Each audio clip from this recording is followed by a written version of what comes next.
Hello my dear students, जो हम लोग चैप्टर पढ़ रहे हैं मैग्नेटिज्म एंड मैटर। एक्चुअली मुझे इस चैप्टर का वेटेज काफ़ी कम होता है। जैसे हम लोग मैग्नेटिक इफेक्ट ऑफ करंट पढ़े हैं, अगर टोटल वेटेज देखा जाए, अगर सिलेबस के अकॉर्डिंग यूनिट थर्ड यानी कि चैप्टर नंबर आपका फोर्थ और चैप्टर नंबर अगर 5 अगर मिला दिया जाए तो दोनों से सिलेबस के अकॉर्डिंग 8 नंबर के क्वेश्चंस पूछे जाते हैं। पर इस 8 नंबर में लगभग 6 नंबर के क्वेश्चंस आपको मैग्नेटिक इफेक्ट ऑफ करंट यानी चैप्टर नंबर 4 से क्वेश्चन आते हैं।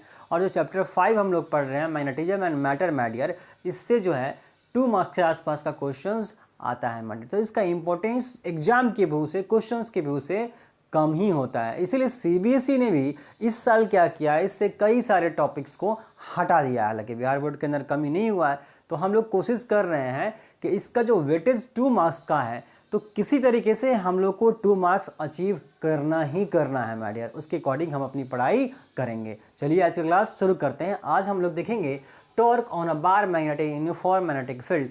बिल्कुल देखिए, फिर से मैं बताता हूँ, 2 लेक्चर में ऑलरेडी बता चुका हूँ, आज तीसरा लेक्चर है। आज तीसरे लेक्चर में मैं आपको बताता हूँ कि अगर आप इलेक्ट्रोस्टैटिक्स नहीं पढ़े हैं तो फिर आपके लिए समस्या है। बिल्कुल, और आप इलेक्ट्रोस्टैटिक्स पढ़े हुए हैं तो आपके लिए ये चैप्टर कुछ है ही नहीं, ये है ही नहीं। अगर आप ये नहीं भी पढ़ेंगे और अगर आपको ये पता है तो आप इलेक्ट्रोस्टैटिक्स से बिल्कुल आप ये बना सकते हैं, बता सकते हैं।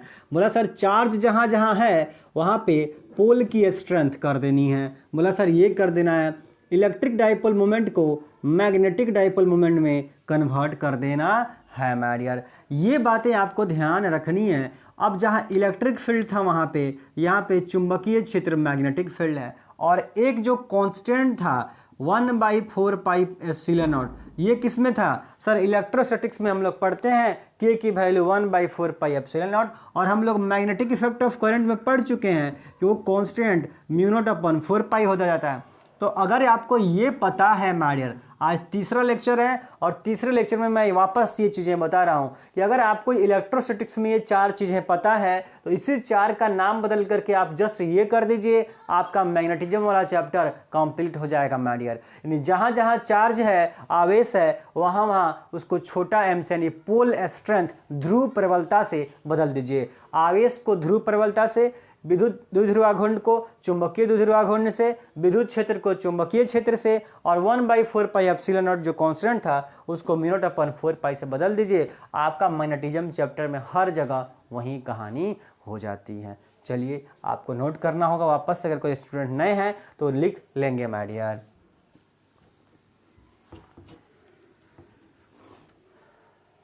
चलिए मैडियर, बोला सर हमें क्या निकालनी है? टॉर्क निकालनी है। ये टॉपिक वापस से इलेक्ट्रोस्टैटिक्स में आप पढ़ चुके हैं बहुत अच्छे से।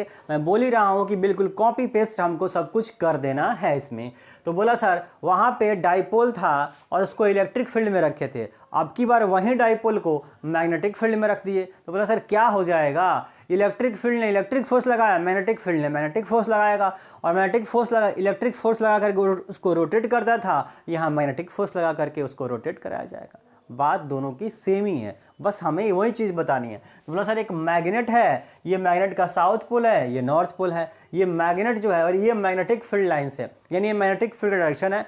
तो मैग्नेटिक फील्ड के साथ थीटा एंगल बना करके हमने एक डाइपोल रख दिया है। मतलब इधर मैग्नेटिक फील्ड है और ये हमारा डाइपोल है, तो कितना एंगल बना? वाला थीटा एंगल बना माय डियर। तो ये थीटा एंगल मैंने यहाँ पे रिप्रेजेंट कर रखा है, समझा रहा हूँ। ये एंगल कितना है? ये थीटा एंगल है, ठीक है।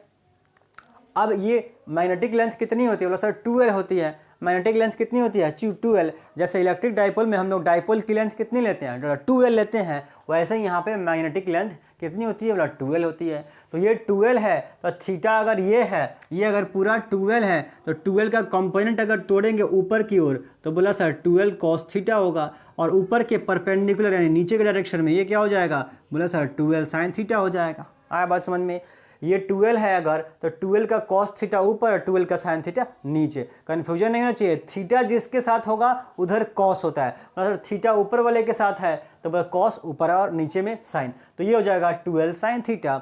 तो ये मैग्नेटिक फील्ड हमारा फोर्स लगाएगा इस साउथ पोल पे इधर की ओर और नॉर्थ पोल पे ऊपर की ओर। तो ये दोनों फोर्सेस क्या होंगे? आपस में बराबर होते हैं, क्योंकि पोल की स्ट्रेंथ तो सेम ही होती है ना। बताओ, ये जो मैग्नेटिक फील्ड है वो इसके लिए और इसके लिए दोनों के लिए सेम है मैग्नेटिक फील्ड। और उसके बाद ये जो S है और N है, नॉर्थ पोल और साउथ पोल दोनों का मजबूती सेम ही है। नॉर्थ पोल और साउथ पोल दोनों का स्ट्रेंथ जो है वो दोनों सेम है, इसीलिए दोनों के ऊपर जो फोर्स लग रहा है वो दोनों का वैल्यू सेम है। फोर्स F इक्वल टू क्या होगा, mb। बोला सर ये कहाँ से लिख दिए, बोला सर इलेक्ट्रिक फील्ड में तुम पढ़े हो sir F equal to E equal to F by q, electrostatics में माय डियर। तो मैंने क्या बोला आपको, E को किस में बदलना है, बोला सर B में, F मैग्नेटिक फोर्स हो जाएगा, और Q किस में बदल जाएगा, बोला सर M में, छोटा m में। E B में, F फोर्स रह गया और Q M में बदल गया, तो यहाँ से F इजिकल टू क्या हो जाएगा, जा करके मल्टीप्लाई हो जाएगा BM या MB। आया बात समझ में आइडिया, बिल्कुल कॉपी पेस्ट इलेक्ट्रोस्टैटिक्स का। इलेक्ट्रोस्टैटिक्स आपको अच्छे से आता है, फिर यहाँ कोई परेशानी ही नहीं होगी माय डियर। चलिए अब बोला सर क्या होगा, ये दोनों फोर्सेस क्या होंगे, इक्वल और अपोजिट हैं, और इक्वल और अपोजिट फोर्सेस अगर किसी बॉडी पर लगती है तो होता है, और इसी को तो हम लोग टॉर्क बोलते हैं। दो फोर्सेस का कॉम्बिनेशन अगर मिलकर किसी बॉडी को रोटेट करवा रहा है, इसका मतलब वहां torque generate.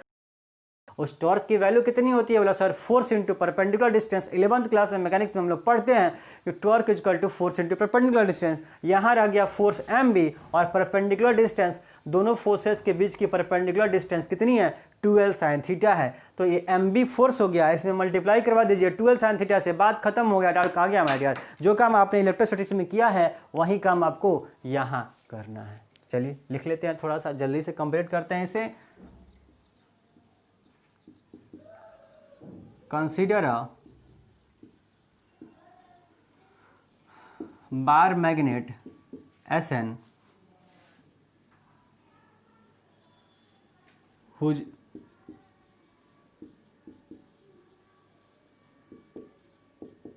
pole strength is m and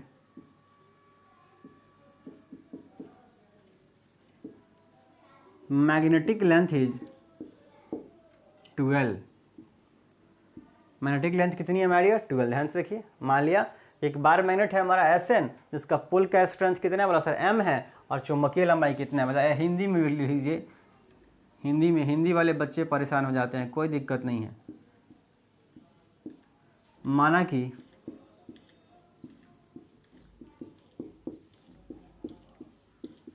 एक छड़ चुंबक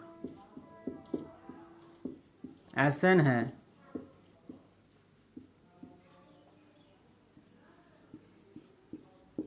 जिसका ध्रुव प्रबलता m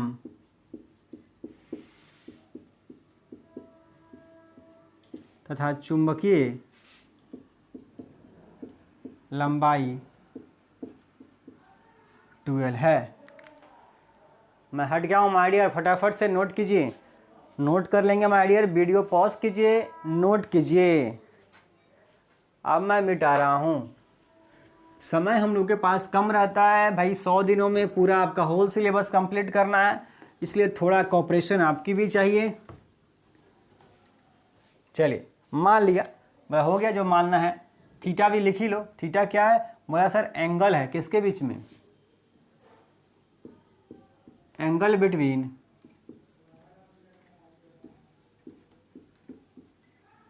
magnetic field and bar magnet. Theta क्या है सर, थीटा है छड़ चुंबक तथा चुंबकीय क्षेत्र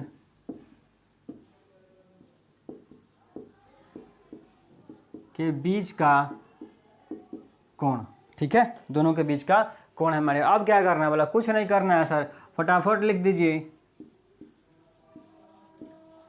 टॉर्क बल आघूर्ण टाउ बराबर क्या होता है सर, फोर्स इंटू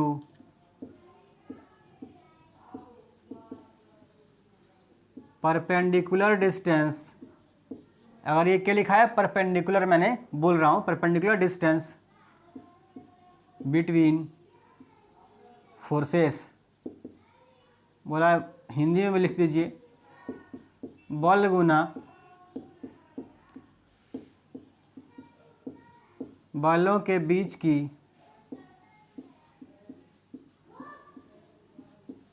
लंबवत दूरी। बोला सर क्या दिक्कत है, कोई दिक्कत ही नहीं है। टावर इजकल टू फोर्स, कितना फोर्स है सर, m इंटू बी। और परपेंडिकुलर डिस्टेंस कितनी है, बोला सर निकाल चुके हैं ऑलरेडी, परपेंडिकुलर डिस्टेंस कितनी है, बोला सर 2l साइन थीटा है। इधर लिख देता हूँ, नहीं दिखेगा हो सकता है, तो बोला सर m इंटू 2l आपको पढ़ा चुका हूँ। क्या होता है my dear, magnetic dipole moment, चुंबकीय द्विध्रुव आघूर्ण क्या होता है, m इंटू 2l होता है। और इलेक्ट्रिक डाइपोल मोमेंट क्या होता है, विद्युत द्विध्रुव आघूर्ण क्या होता है, बोला sir P equal to Q into 2l। Electrostatics में पढ़ते हैं, मैंने अभी समझाया आपको, P को M और Q प्रेजेंट कर देना है यहाँ पे, ठीक है। आपको अच्छे से आना चाहिए, मतलब कोई दिक्कत नहीं है। M और 2l के जगह पे क्या लिख दूं, कैपिटल M। तो टावर की इक्वल टू M, ये रह गया B और बच गया साइन थीटा। देखिए छोटा m और 2l, छोटा m 2l हट गया, बड़ा M लिख दिया, B बच गया, साइन थीटा बच गया। तो टॉर्क कितना है, बोला सर mb साइन थीटा। बोला हमें सर वेक्टर फॉर्म में रिप्रेजेंट करना है, कोई दिक्कत नहीं है, लिख दीजिए वेक्टर फॉर्म में, torque tau equal to m cross b। बोला सर ये टॉर्क आप पढ़े हैं mb साइन थीटा, अगर यही टॉर्क इलेक्ट्रोस्टैटिक्स में अगर हम लोग पढ़ते तो इसको टॉर्क को हम लोग क्या लिखते हैं वहाँ पे, टॉर्क को टाउ, ये m के जगह क्या लिखते हैं, बोला सर p, मैग्नेटिक फील्ड के जगह बोला सर चुंबकीय क्षेत्र E और साइन थीटा वहीं रह जाता। तो ये देखेंगे ध्यान से, मैं आपको बार बार रिकॉल कर रहा हूँ इलेक्ट्रोस्टैटिक्स में आइडिया, इस चैप्टर के साथ इलेक्ट्रोस्टैटिक्स को कोरिलेट कीजिए। में P साइन थीटा, यहाँ पे MB साइन थीटा, केवल नाम बदल गया है, P को यहाँ बड़ा M से और इलेक्ट्रिक फील्ड को मैग्नेटिक फील्ड से चेंज कर दिया, बाकी कहानी सेम। चलिए बढ़ते हैं नेक्स्ट टॉपिक पे। चलिए अच्छा, यहाँ पे आपको एक बात भी लिखा देता हूँ, इस टॉपिक से अलावा कई सारे लोग पूछते रहते हैं कई बार, ये जो कैपिटल M है इसका यूनिट और स्मॉल m का यूनिट, बोला सर कैपिटल M का यूनिट होता है एम्पियर मीटर स्क्वायर और छोटा m का एम्पियर मीटर। तो लिख लेंगे कैपिटल M का यूनिट क्या होगा, एम्पियर मीटर स्क्वायर और छोटा m का एम्पियर मीटर। इस टॉपिक के अलावा आप नोट में लिख लेंगे, छोटा m मैं 50 बार बोल चुका, क्या है, पोल स्ट्रेंथ है। छोटा m क्या है, पोल स्ट्रेंथ, ध्रुव प्रबलता। तो ध्रुव प्रबलता का ऐसा ही मात्रक क्या होता है, एम्पियर मीटर। और बड़ा M कितना बार लिखूं, बड़ा M माय डियर, कोई दिक्कत नहीं है, फिर भी लिख देता हूं, मैग्नेटिक डाइपोल मोमेंट, चुंबकीय द्विध्रुव आघूर्ण। मैं हिंदी में लिख नहीं रहा हूं, हिंदी में बोल दे रहा हूं, क्या है, कैपिटल M चुंबकीय द्विध्रुव आघूर्ण, चुंबकीय द्विध्रुव आघूर्ण। ये बाद में आप लिख लीजिएगा, कैपिटल M का एम्पियर मीटर स्क्वायर, छोटा m का पोल स्ट्रेंथ का एम्पियर मीटर। बढ़ते हैं माय डियर अपने अगले टॉपिक पे, अब चलते हैं, हट गया हूं मैं, वीडियो पॉज करके आप लिख लीजिएगा माय डियर। नेक्स्ट टॉपिक पे चलते हैं हम लोग, ठीक है, मिटा रहा हूं, चलिए।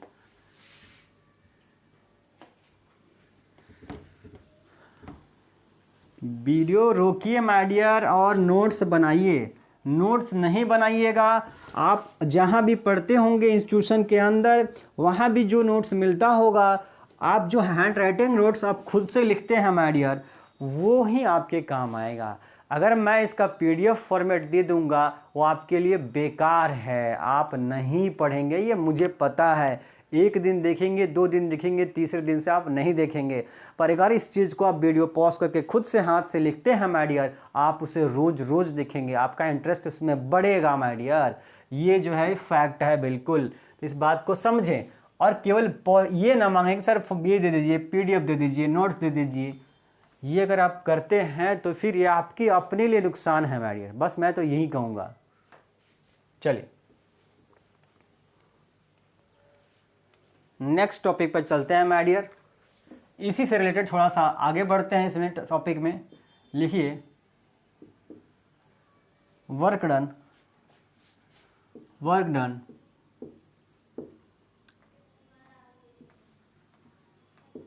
To rotate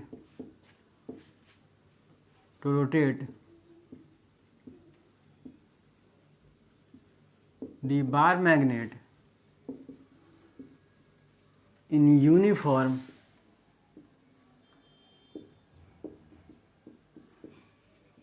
magnetic field.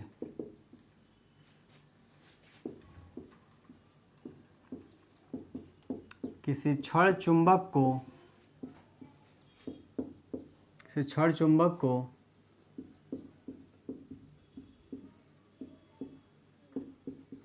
चुंबकीय क्षेत्र में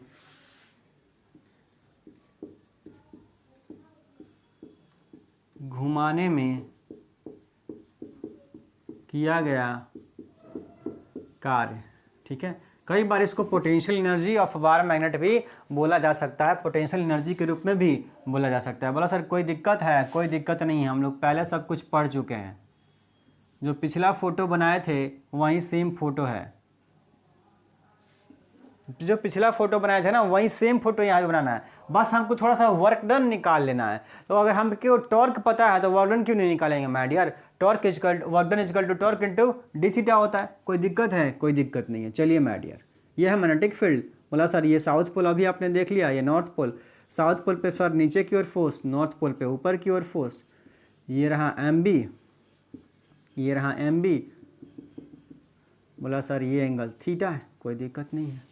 चलिए माय डियर, ठीक है, फटाफट से वीडियो पॉज करके ये फोटो डायग्राम अपनी कॉपी में फटाफट नोट कर लीजिए माय डियर। चलिए, बोला सर अब की बार क्या निकालना है? बोला ये स्टेप समझो। तो डेरिवेशन में माय डियर आप एक एक लाइन याद नहीं कर सकते। अगर आप एक एक लाइन याद करने के चक्कर में पढ़ेंगे डेरिवेशन में, एक कभी डेरिवेशन आप नहीं कर पाइएगा एग्जाम में।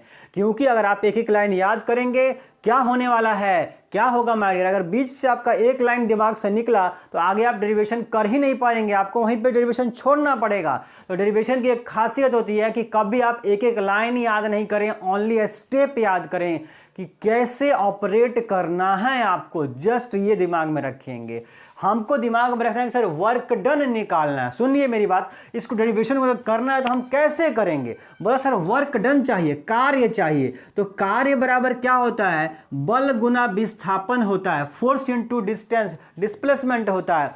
बोला किस केस में? रैखिक गति में। ये बात मैं आपको इलेक्ट्रोस्टैटिक्स में भी पढ़ा चुका हूं, ये सेम टॉपिक इलेक्ट्रोस्टैटिक्स में पढ़ा चुका हूं माय डियर। बस नाम बदला जा रहा है, मैं बार बार बोल रहा हूं, नाम केवल बदला जा रहा है और कुछ नहीं हो रहा है।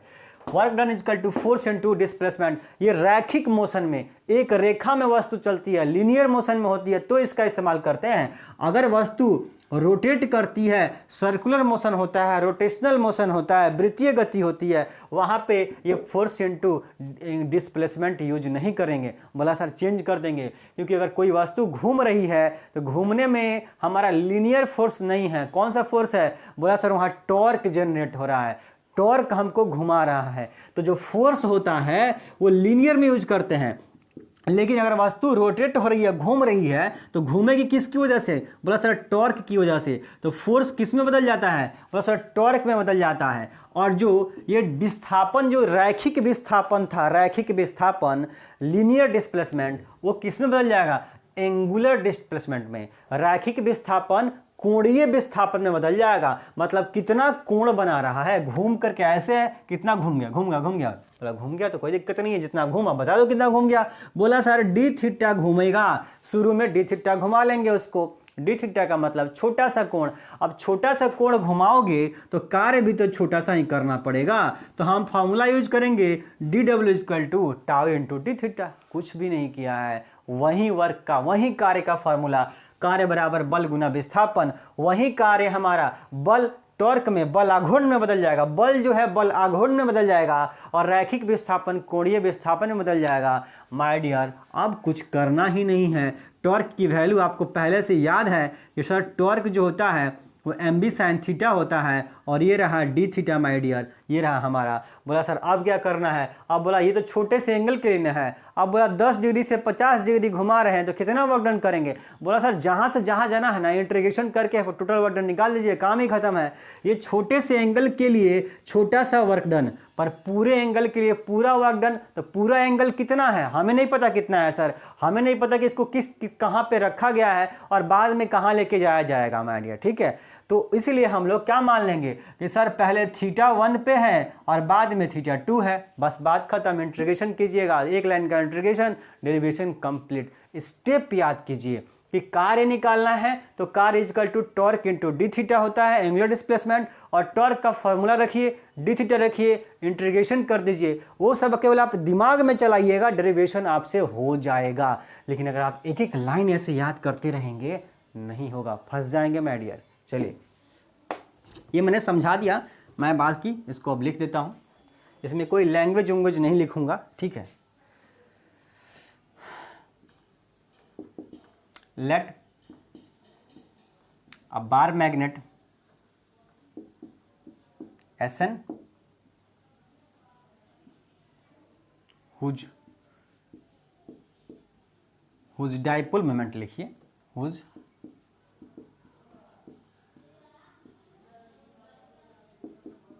dipole moment is m। मैं ज़्यादा लैंग्वेज नहीं लिखूंगा इसमें, मैंने बोल ही रहा हूँ माय डियर कि ये जो चैप्टर है माय डियर, इसका वेटेज बहुत कम है एग्जाम के व्यू से। माना कि एक क्या है, माना कि Sn एक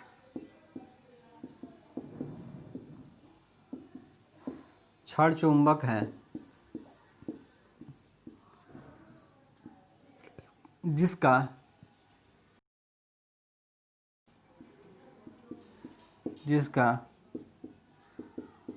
द्विध्रुव घूर्ण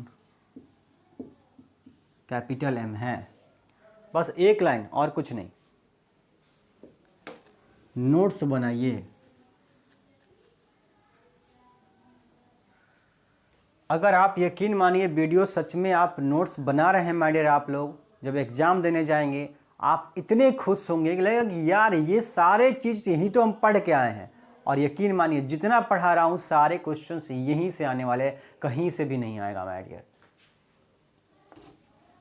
चलिए अगर Sn हमारा बार मैग्नेट है और m उसका डाइपोल मोमेंट है तो हम m इजकल टू क्या लिखते हैं माय डियर, बार मैग्नेट की बात कर रहा है तो बार मैग्नेट के लिए पहले तीन हमने पढ़ा रखा है आपको, एक बार मैग्नेट, एक करंट कैरिंग लूप और एक एटम्स के लिए, तीन डाइपोल मोमेंट आपको पढ़ा रखा है एक ही वीडियो के अंदर, लेक्चर नंबर 2 के अंदर, तो उसे आप जरूर देखिएगा माय डियर। बोला सर ये हो गया m डाइपोल मोमेंट, टॉर्क कितना होता है, टॉर्क इजकल टू हम जानते हैं कितना होता है my dear, mb sine theta होता है, ठीक है। मान लेते हैं इसमें लेट, इंक खत्म हो रहा है कोई बात नहीं है, let dw is the work done for d theta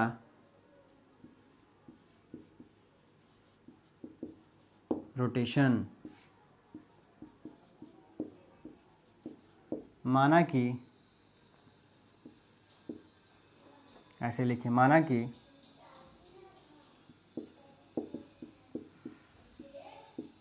dipole को डी थीटा घुमाने में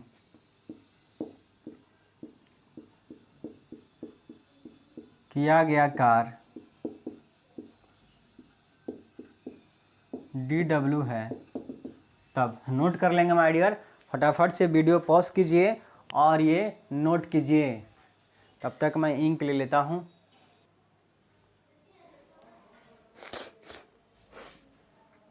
मिटा दे रहा हूँ माय डियर, मिटा दे रहा हूँ। चलिए बोला सर मान लिए dw वर्क डन है तो dw इजकल टू हम लोग क्या लिखेंगे, बोला sir tau into d theta, work बराबर बल आघूर्ण गुना कोणीय विस्थापन। बोला कोणीय विस्थापन कितना हुआ है, बोला डी थीटा ही तो घुमा रहे हैं, बोला ठीक है सर।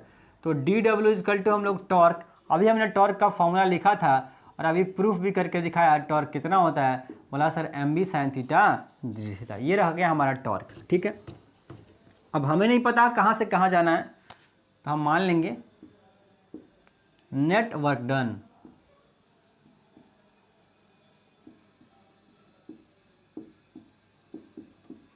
कुल कार्य के लिए सर क्या करते हैं, बोला सर कुल कार्य निकालने के लिए आप तो दोनों तरफ इंटीग्रेशन करेंगे, हम लोग फिजिक्स में यही तो करते हैं, पहले छोटा के लिए वैल्यू लिख लेते हैं और बाद में इंटीग्रेशन करके टोटल वैल्यू निकाल लेते हैं। बोला सर निकाल लीजिए कोई दिक्कत नहीं है। बोला sir work done D W का इंटीग्रेशन करेंगे तो क्या मिलेगा डब्ल्यू। और ये जो वर्क डन कर रहे हैं वो कहाँ से कहाँ कर रहे हैं, बोला सर ये हम कहाँ से कहाँ जा रहे हैं नहीं पता था, तो हम मान लिए θ1 से θ2। बोला एम बी कॉन्स्टेंट है, बाहर हो जाएगा, इंटीग्रेशन किसका होगा, बोला सर सिर्फ साइन थीटा का इंटीग्रेशन होगा, कहाँ से कहाँ तक, θ1 से θ2 तक। बोला सर कोई दिक्कत नहीं है, साइन थीटा का इंटीग्रेशन क्या होता है, बोला सर माइनस का कॉस थीटा होता है, क्या होता है कॉस थीटा माइनस के साथ। बोला θ1 से θ2 वैल्यू पुट कर दीजिए, आप वीडियो पॉज करके लिख लेंगे, मैं ऊपर से मिटा करके लिखूंगा इसे, वीडियो पॉज कीजिए, लिख लीजिए, मैं हट गया हूँ।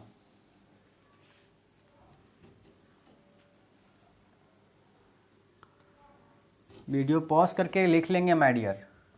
बोला सर कोई दिक्कत नहीं है, आप तो लिमिट ही तो रखना है बस, वर्क डन इजकल टू ये एम बी, ये माइनस को कर लीजिए बाहर, कोई दिक्कत नहीं है, एक बार अपर लिमिट एक बार लोअर लिमिट, तो थीटा की जगह अपर लिमिट पुट करेंगे तो क्या मिलेगा, बोला सर थीटा की जगह θ2 रखेंगे, upper limit minus lower limit, अब की बार थीटा की जगह पे θ1 रख दीजिए, कोई दिक्कत नहीं है।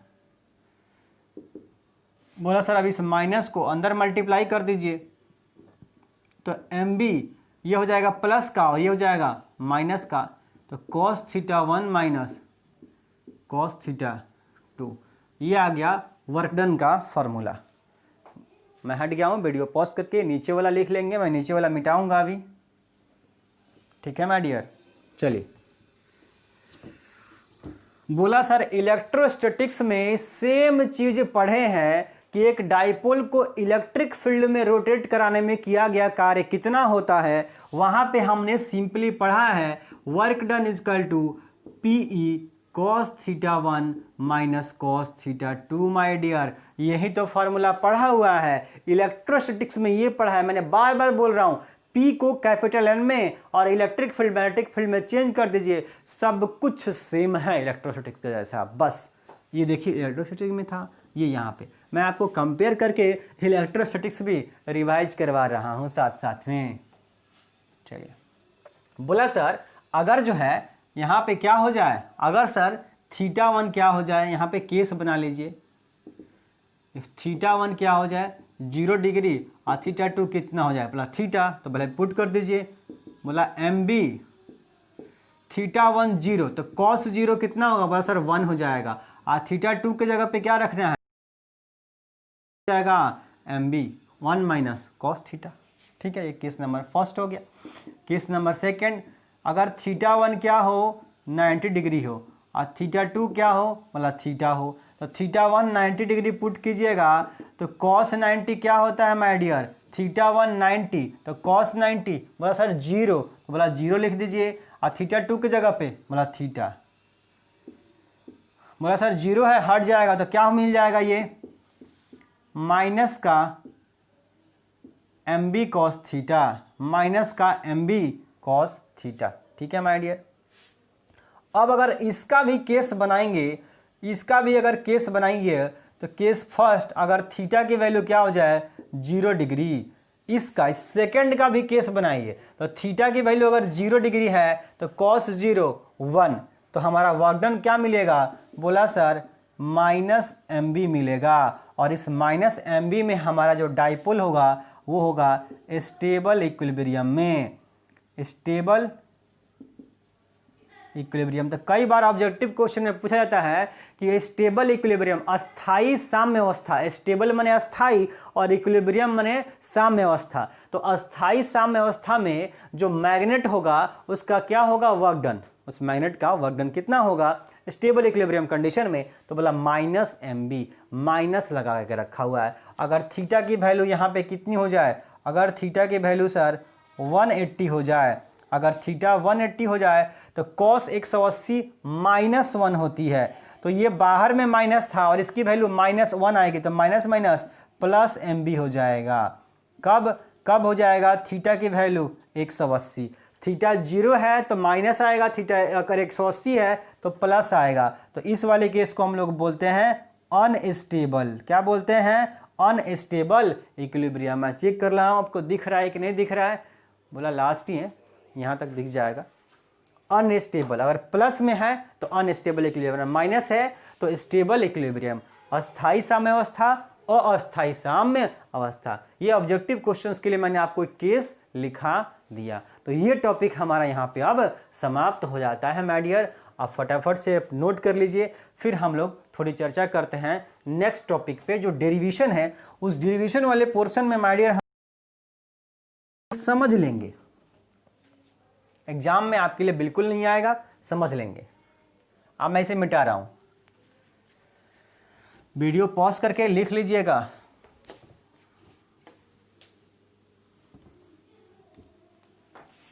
चलिए माय डियर,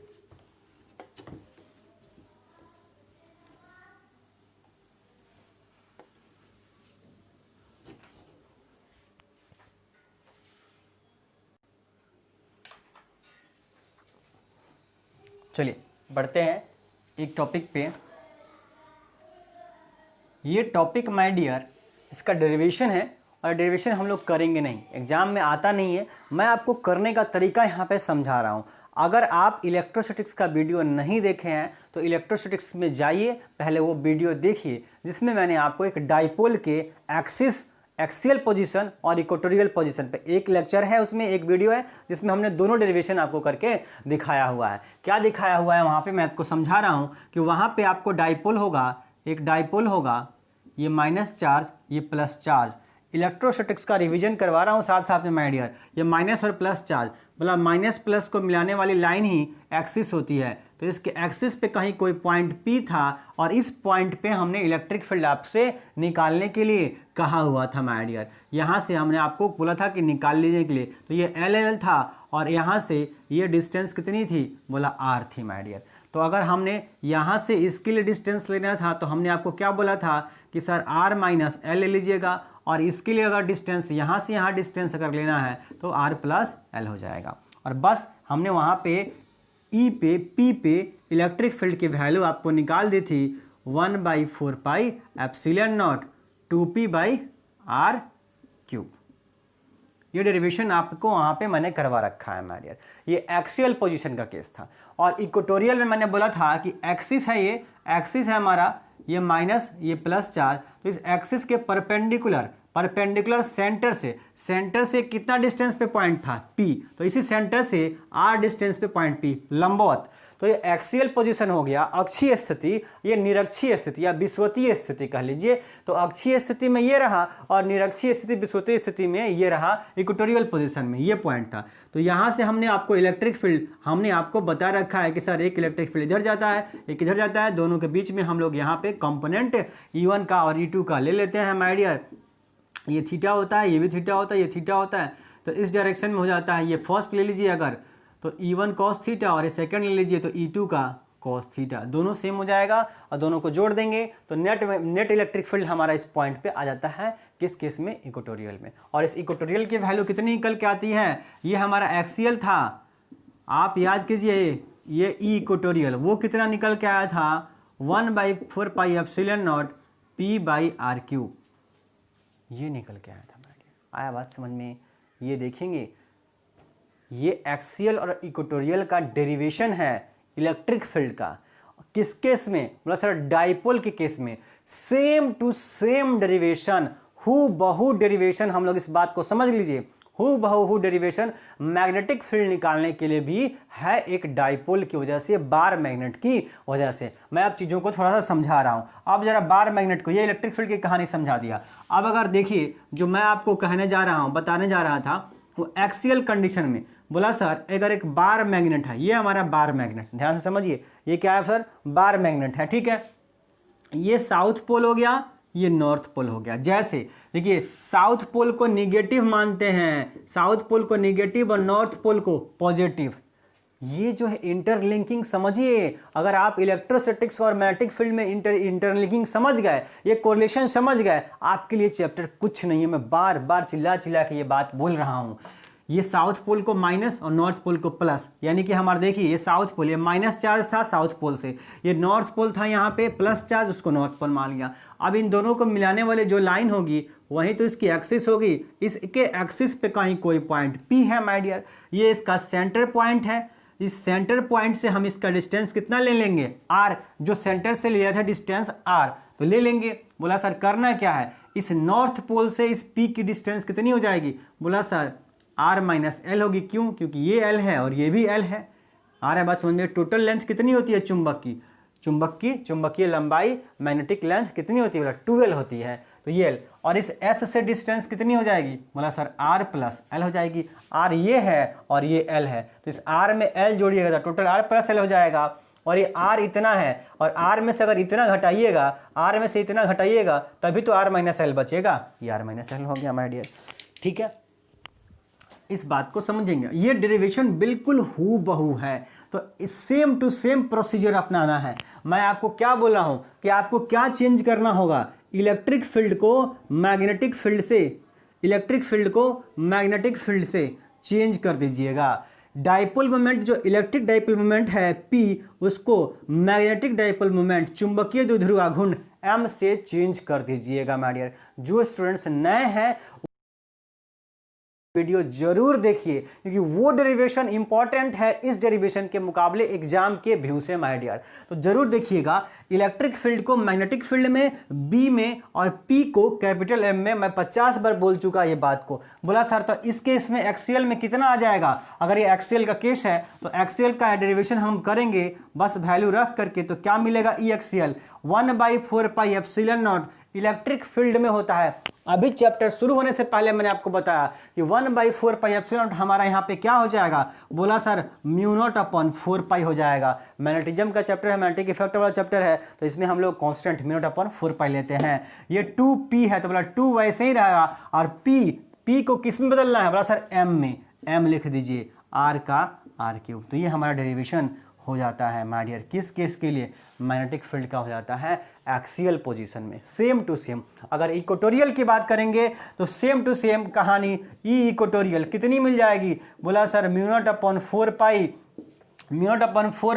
p/r3। तो p को किस में बदलना है, बोला सर कैपिटल M में बदलना है, m और नीचे में r3। ये रहा मैग्नेटिक फील्ड का डेरिवेशन इक्वेटोरियल पोजीशन में। इक्वेटोरियल की कहानी मैंने यहाँ पे बना रखी है, सेम टू सेम फिगर यहाँ भी बनेगा। अगर इसी फोटो को इक्वेटोरियल में बदल दूँ तो क्या करेंगे, बोला सर ऐसे बना देंगे, बात खत्म हो जाएगा।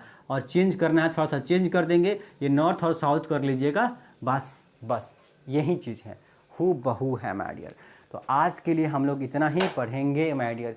जो डेरिवेशंस हैं वो हमने देख लिया कि डेरिवेशन कैसे निकालना है, इलेक्ट्रिक फील्ड और मैग्नेटिक फील्ड में किस तरह से चीज़ें आपस में रिलेटेड है माय डियर। तो इलेक्ट्रोस्टैटिक्स का वो वीडियो ज़रूर देखिए जिसमें हमने इलेक्ट्रिक फील्ड आपको निकाला है, एक्सियल पोजीशन के लिए भी और इक्वेटोरियल पोजीशन के लिए भी। बस वहाँ पे जहाँ जहाँ आपको ई आएगा उसको बी में बदल देना है, और जहाँ जहाँ पी आएगा यानी इलेक्ट्रिक डाइपोल मोमेंट विद्युत द्विध्रुव घूर्ण, उसको चुंबकीय द्विध्रुव घूर्ण मैग्नेटिक डाइपोल मोमेंट m से बदल देना है। बाकी कुछ भी चेंज नहीं होगा, सब कुछ वहीं रहेगा, रिजल्ट भी हमारा वहीं आने वाला है। आज की क्लास में हम लोग इतना ही पढ़ेंगे और इन चीज़ों को रिलेट करना सीखिए।